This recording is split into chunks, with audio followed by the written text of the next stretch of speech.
Hello everyone and welcome back to another video on the channel. Today we're going to be talking about our first new release of the year being Scream 2022. Not Scream 5, even though it definitely is Scream 5, it is Scream 2022. And so this is a requel of the franchise. So it's kind of a reboot of the franchise, but it's also a sequel because it has legacy characters with Neve Campbell, Courtney Cox, and David Arquette. Of course they're going to be in this film, but the movie really does focus on a new generation of characters, being a full-on kind of reboot of the franchise. And so, of course, you're going to get some scares and some comedy in this film, and that's what this movie does. And so this is going to be a spoiler review for this movie. So if you have not seen this movie and know about the twists and turns, don't watch this video. Or if you don't care about spoilers, I would only request for you guys not to ruin this movie for people who do care about those spoilers. So without further ado, let's just jump right into this movie. Overall, I actually really did enjoy this movie, although I don't think it's nearly as close to the first two Scream movies. I think it's kind of on par with the fourth one. I do really like every single Scream movie except for the third one. I think every single one has some things to be enjoyed about, and so this one is definitely no different. It has some great moments in this film, and I get when people say, there's some people that I saw the movie with that thought this was the best movie since the first one, and I can see how that can be the case, but I think that this movie has its flaws, but I do think it's a fairly solid movie, and my flaws mainly lie in the areas that's don't try to do something too different. And I think when I get to the end of this movie, I think the ending doesn't take as big of risks as I wanted this movie to make, because throughout the first two acts, this movie does some things very different for a Scream movie. For one, I love the opening sequence of this movie. Of course, the Scream movie has to have an opening sequence where somebody gets killed, but this movie's a little bit different. So you have Jenna Ortega's character, being the victim in the house that gets a call from Ghostface. And Ghostface in this movie, I will say one of the best things about this film is that Ghostface is so intense. The kill sequences of this movie are really solid, but Jenna Ortega gets torn apart in the opening scene of this movie. But the biggest thing about this opening scene that I think is unique, yes, you have the comedy, you have the horror elements, you have the callbacks to the original opening, you have the trivia questions that it is asked, which by the way were super easy to answer, but she survives this opening scene, and from that beginning moment of finding out that she was still alive, I thought this movie was going to be extremely different and unique. And in some ways it is. It's a little bit different than I was expecting it to be, because this movie is about these new characters and about Jenna Ortega's character and Melissa Barrera's character, which I was kind of, surprised that this movie wasn't solely focused on Sidney. Sidney kind of takes the Dewey role of being the character that tries to protect the main characters of this film, because this is, like I said, a requel. So it's mostly a reboot, but of course it has some sequel elements in it as well. And so this movie does follow these two sisters and their ties to the original movies, which again, another big swing that this movie makes is it does the thing where it makes everybody related to each other, which I think in some ways it causes a little bit of convenient events, especially with Dylan Minnette's character, where he happens to be the son of that one cop in the fourth movie. But I genuinely didn't know that she was going to be in this movie, so it's kind of a fun surprise to see her in this film. I'm not sure if you guys knew that she was going to be in it, or maybe I was just kind of like, put my head in the sand trying to avoid spoilers for this movie, so that came to me as a surprise. But it does cause some coincidences where all these friends in this friend group, pretty much every single one of them has some sort of relationship to a character from the original movie, and they just all happen to be friends in this film, a part of the same friend group. And I thought that's a little bit convenient, but with the main character, with Sam, being related to Billy Loomis, as you find out, there's a whole situation with her mom, cheating on her dad with Billy when they were in high school, and that's how, she came to be. She was a product of Billy Loomis, and I think that was a great idea. And you even get to see Ski Ulrich as that character, as things like that she sees, the little visions that she sees of her dad, kind of guiding her throughout the movie. And this could honestly be a pet peeve of mine, because I don't really like when universes decide to condense the world and make everybody related to each other. But in terms of her character, I really did not mind that, because I thought they did it really well, because they introduced an idea that she could potentially be one of the killers because she is related to the the original killer in the original movie. And so I thought that could have been a great idea. Of course they didn't go that route, but I thought it was a great idea that I kind of wish that they did go beyond, because like I said, this movie does a lot of things that take risks that are kind of unique for a Scream movie, but by the end of it, it kind of does devolve into yet another Scream movie, which the ending I'll get to, which was a little bit of a disappointment to me. But again, there are some great ideas throughout the beginning of this movie. And so with Sam and Tara being the main characters of this story, you of course have the returning cast being David Arquette, Neve Campbell, and Courtney Cox, all being supporting characters for her, and I thought that worked really well. I love seeing these new characters characters come back, and they came back in an organic way. They didn't come back because they were yet again the targets of these murders. This was a completely new story, and so they had new different supporting roles. And one thing about the returning cast that I do think some people are going to hate is the fact that all three of them never reunite in this movie, because there is a massive death in this film, being Dewey. Sadly, Dewey finally dies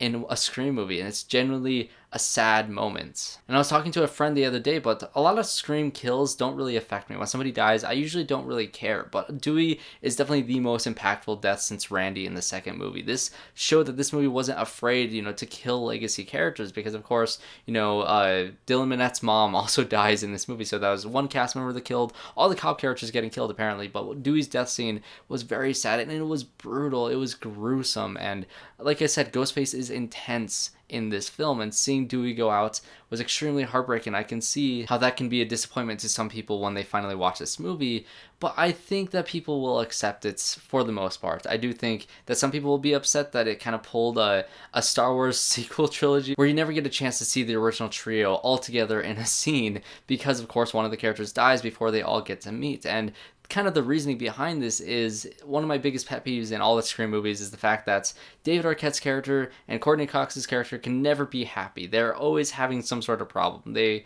kind of had some sort of flirted thing in the first movie. In the second movie, they got together, and it was very rewarding. But of course, in the third movie, they broke up off the screen, and then by the end of that movie, they get back together. In the fourth movie, there's a good thing where they actually stay together in the fourth movie, which I was like, okay, thank goodness they're actually together. But they argue the entire time throughout the fourth movie, and they're kind of apart because they are, doing different things throughout the entire movie. And so this movie, of course, they're going to be apart for several years, and they'll have one scene together where they kind of talk and they kind of rekindle that love that they have for each other that they've always had. But Dewey had to be in Woodsboro, he couldn't leave, and Courtney Cox of course had an opportunity to be on like a Good Morning America type show, and so of course they're going to be separated in the beginning of this movie. And I was kind of bummed at that, because I love their relationship and I love how it forms in the second movie, but of course they can never keep that thread the same. They always have to have some sort of problem keeping them apart in every single one of these movies. One of my only pet peeves of the series, but it really does irritate me, and it sadly resulted in the fact that this original trio never get together all at once. But besides that, their return is definitely warranted. I do enjoy seeing them all on screen as these characters once again. It feels like they never miss a day. They're great as these characters. I love seeing Dewey helping this new cast of characters, try to solve the mystery. Of course, there's great scenes of all the characters, sitting together in a room, all suspecting each other, because of course, there's going to be finger pointing of who the killer is going to be, and all those scenes are really funny. And my favorite joke in this film is definitely the jabs at Rian Johnson and the Star Wars trilogy and the toxic fandom, because I think that is such a great direction for this movie to go, and that ties into who the killers end up being revealed as, because fandoms are toxic. People are going to see this movie and are going to hate it for whatever reason, because the movie takes some swings. They kill a legacy character in Dewey, or they have characters be related to each other. Whatever it is that people are going to be angry about this movie, there's always going to be a side of fandom that's absurdly toxic. And of course, they make the joke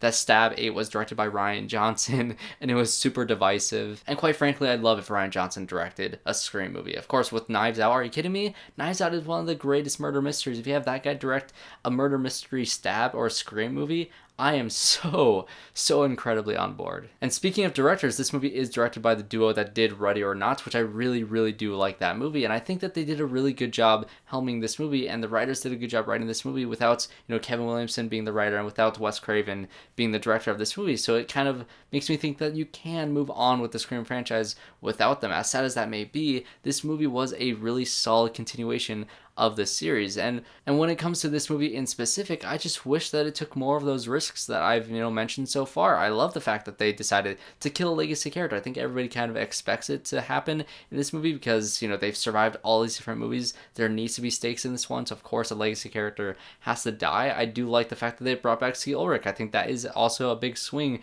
to have him be like a vision of the main character, or to have her kind of doubting herself and her own abilities because she's related to a murderous killer. And when you get to the end of the movie, that is just kind of all not really thrown away, but they stop taking risks like that throughout the movie. It all leads back to Stu's house like it did in the first movie. It's the same exact house. There are a lot of similar beats that happen at the end of this movie. The killers are revealed to be Jack Quaid and Mickey Madison's character, which I do enjoy their motives of being like these super fans that got all like, toxic fandom, types of things. That's their motivations. I do like that Jack Quaid was one of the killers. In terms of the two killers, I really like Jack Quaid as a killer because, I suspected him from when they first announced the cast of this movie because I hate his character in The Boys. Even though you're supposed to like him, I just have always hated him for some reason. I like him as a person, but I enjoy, following his social media, whatever. But I really hate him in that movie, and so I was excited to see him, or in that show, and I was excited to see him in this movie, and I'm glad that he was a killer because I called it months ago. I can say that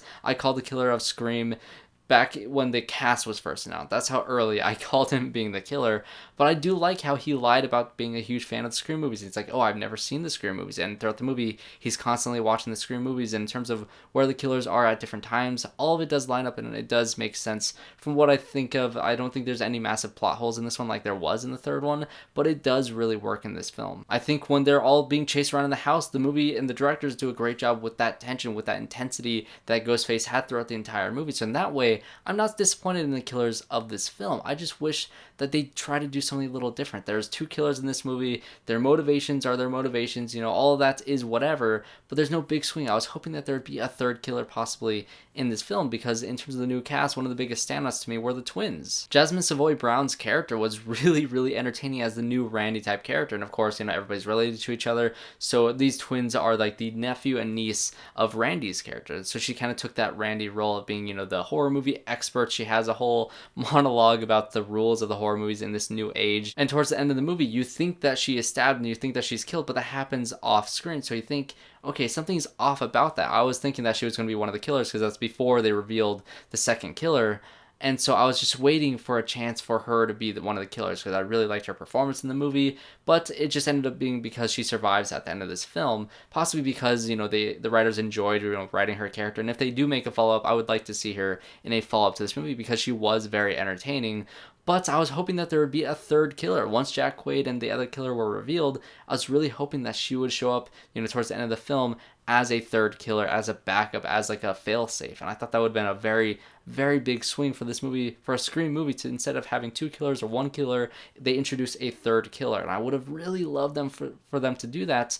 But they don't do anything crazy like that. I would have liked if Melissa Barrera's character ended up being one of the killers. I thought the motivations were there with her being Billy Loomis's, daughter. I thought that would have been an interesting choice for them to make the main character of this film that you follow throughout the entire movie one of the killers. That would have been very, very unique. And I have been saying this to my friend group, but I would love a Scream movie where you learn who the killer is fairly early on, like a Knives Out type situation, and you follow them throughout the movie, and maybe not everything is as it seems, and so there's even more twists and reveals towards the end of the movie like Knives Out had.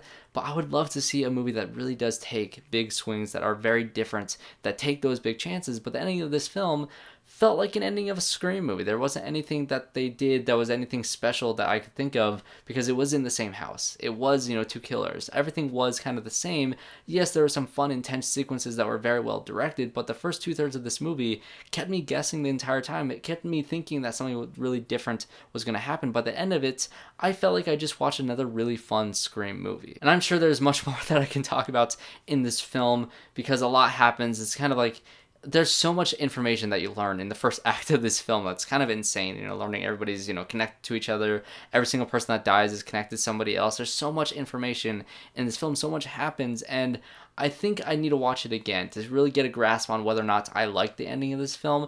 As of right now, if I were to rank the movies, I'd definitely put Scream 2 as my number 1.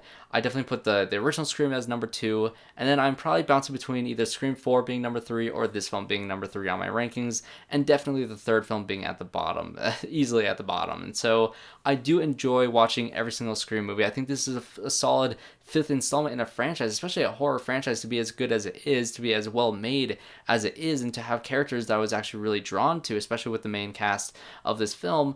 I thought it did pretty decent. On a technical end, my only real flaw would be the fact that it does have a hard time balancing all these characters. The new cast of the friend group, the high school students.